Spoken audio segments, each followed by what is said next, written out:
मैनपुरी और एटा, ये बेसिकली सैनिकों की भूमि जानी जाती है यहाँ से, और मुरैना भिंड। तो ये जो अंचल है उत्तर प्रदेश का, यहाँ से पुलिस जो डिफेंस है, आर्मी है, जिनमें लोग मिलेंगे यहाँ पे वैसे सूर्या। तो अभी जो रिक्रूटमेंट होता है, बच्चे अपना आर्मी में अपना कैरियर बनाना चाहते हैं। सुबह सुबह देखता हूँ रोड पे तो दौड़ते भी हैं, मेहनत भी करते हैं, लेकिन कहाँ उनकी कमी रह जाती है। तो उन कब आप देखते होंगे, जब आप कभी भर्ती में आप कभी किसी मोड में रहे होंगे रैली भर्ती में, तो उन बच्चों से क्या कमी रह जाती है, जो बची हुई कमियां हैं वो कैसे अपने आप का सुधार कर, वो कमियां सुधार करके फिर जो भर्ती आए उसमें जाके भर्ती में दौड़ लगाएं, पूरी प्रक्रिया में इंतजार करें और सैनिक का जो सपना देख रहे हैं कैडेट्स, वो अपना सपना पूरा करें। क्या कमी है? सबसे पहले दौड़ की तैयारी करें। दौड़ की तैयारी करते समय कुछ चीज़ों का ध्यान रखें। जब भी दौड़ की तैयारी करें टाइम से ही रेस करें। टाइम से रेस करने से उसका फ़ायदा ये है कि आप जब भी दौड़ोगे, और ज़्यादातर कोशिश करो कच्चे ट्रैक में दौड़ने की। कच्चे ट्रैक में आप दौड़ोगे तो आपकी जो पक्के ट्रैक है उनमें रेस अच्छी होती है।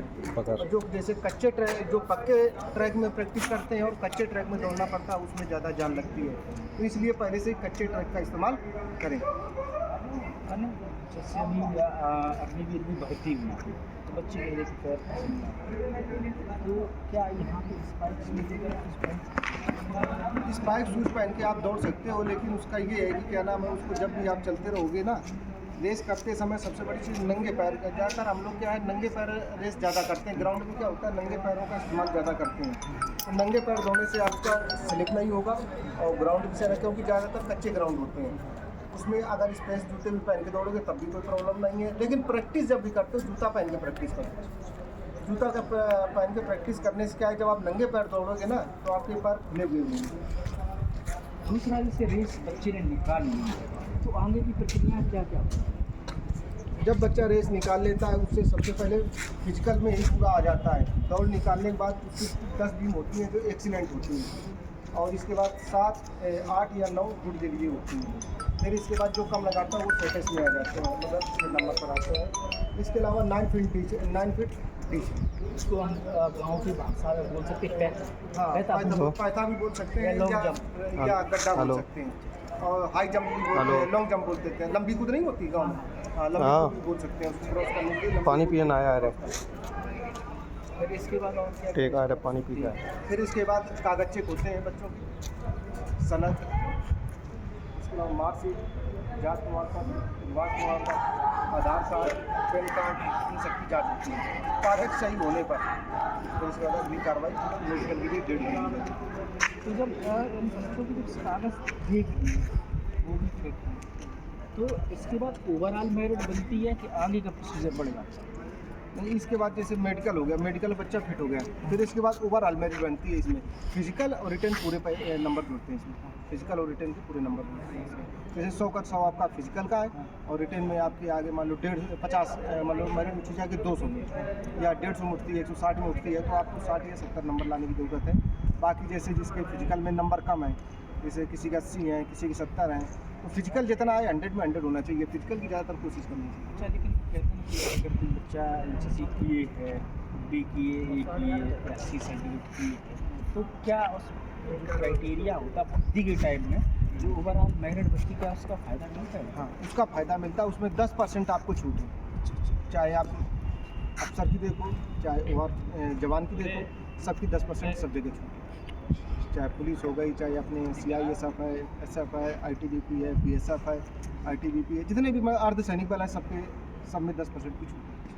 जैसे आप तो यहीं लोकल की ही हैं, आप कानपुर बेल्ट में ही हैं, तो आप देखते हुए सुबह से बच्चे बहुत ज़्यादा सुबह शरीर को कपड़े निकाल लेंगे और पहने दौड़ते हैं, तो उनके लिए क्या मैसेज देना चाहोगे? क्योंकि मैं देखता हूँ कि ऑफिसर रैंक में जो अपना ये अंचल है उत्तर प्रदेश वाला, कम ऑफिसर से मिलते हैं, तो अधिक से अधिक वहाँ पे ऑफिसर से बन के चाहिए।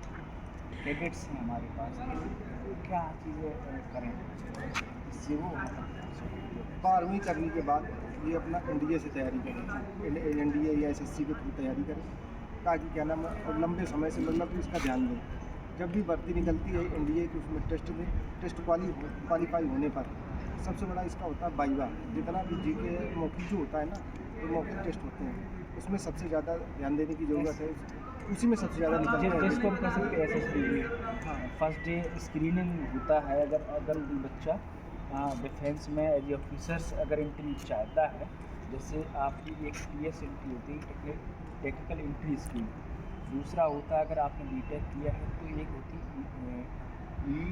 यूईएस यूनिवर्सिटी एंट्री स्कीम, और एक होती पीजीसी टेक्निकल ग्रेजुएट कमीशन, जिसको मैंने भी दिया था 2 बार इसमें भोपाल और इलाहाबाद। तो पहला जो राउंड होता है एसएसबी का, तो उस समय रिटन लेते हैं। रिटन के बाद मैं एक रोल में भेज दी थी ग्रुप डिस्कशन के लिए। ग्रुप डिस्कशन जैसे ही ख़त्म होता है, इसके बाद रिजल्ट करते हैं जो इन होते हैं, फिर वो 5 डेज़ वहाँ पर टिकते हैं। हाँ, तो यही प्रक्रियाएँ होती हैं।